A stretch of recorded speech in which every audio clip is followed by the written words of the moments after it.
This webinar is titled God's Providences in American History, an Introduction and Its Importance in U.S. History. George Washington said, "No people can be bound to acknowledge and adore the invisible hand which conducts the affairs of men more than the people of the United States. Every step by which they have advanced to the character of an independent nation seems to have been distinguished by some token of providential agency." Well, what does this mean, providential agency? Well, divine providence, defined in the 1828 dictionary, was defined as this: the care and superintendence which God exercises over his creatures. Also, divine providence is often understood to be God himself. Also, the dictionary notes that a belief in divine providence is a source of great consolation to good men. Well, to explore this further, this is how God leads, guides, makes himself known to those he created through events, circumstances, and other means.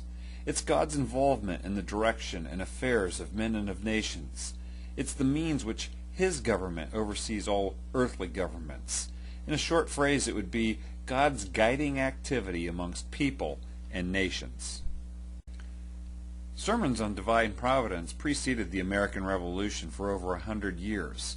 Here's a sampling of 4 sermons during the Revolutionary period of 1776, and then also 20 years following that period, and even 50 years later, God's providences were being preached upon and remarked on by the preachers of the day. We're going to do a quick tour of these sermons and take a sampling of the themes that they provide in order for us to have a good understanding of God's providences and their importance. The first person we want to take a look at is John Witherspoon, 1723 to 1794. He was a pastor, he was president of Princeton University, a mentor to several founding fathers, and a member of the Continental Congress. He was a signer of the Declaration of Independence and served extensively after independence was won. He was exceptionally well respected and sought out for the wisdom and counsel he could provide. His pupils included a president, a vice president, 21 senators, 29 representatives, 56 state legislatures, 33 judges, 3 of whom were appointed to the Supreme Court, and during the Revolution his pupils were everywhere in positions of command in the American forces. On May 17, 1776, he preached the sermon, "The Dominion of Providence over the Passions of Men," and here are some of the themes from his message. Divine providence can be very obvious or very subtle and almost hidden. God's providences can be clearly discerned by those whose hearts are turned toward him. God's providences that are seen are incredibly delightful and profitable to a serious mind. God's providences include the use of weather and seasons to defeat his foes. It would be criminal to not observe how God has acted on behalf of the American colonies. In summary, divine providence appears as beneficial to the servants of God and as judgmental and corrective to those warring against God. The deliverance of this message 2 months before the Declaration was signed was terrifically important to the colony. Our next sermon sample comes from David Osgood. He was born in 1751 on a farm. He left at 19 to attend Harvard and graduated in 1771, and his first church was a parish in Medford, Massachusetts. He was described as a rough-cut man, short on the social amenities, but a powerful speaker.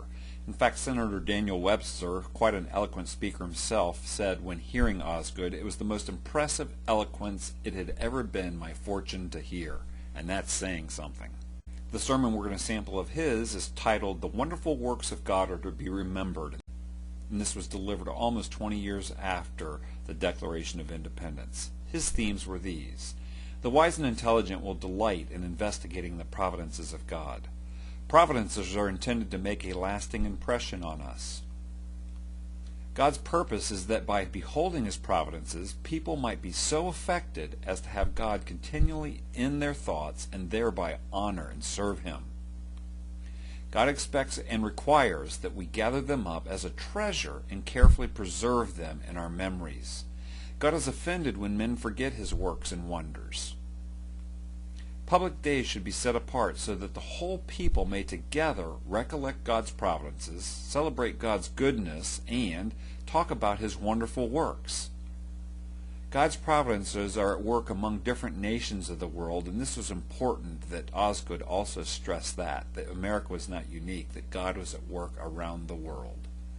People need to have their minds stirred up to remembrance. Our forefathers established a pattern. In the spring, a day of fasting, humiliation, and prayer, and in the fall, a day of public thanksgiving. These themes penetrated the hearts of the hearers of his message. Finally, the third sermon that we will sample in this overview is by Bishop James Madison. He was a cousin of President James Madison, graduated from College of William and Mary in 1771 as a professor of philosophy and mathematics, but soon decided upon the ministry. He was ordained in 1775, and in 1777 he became president of William and Mary and held that position until his death. He was a strong advocate of independence, and he served as the captain of a militia company of his students and saw considerable action during the Revolutionary War. His sermon was the manifestation of the beneficence of divine providence toward America.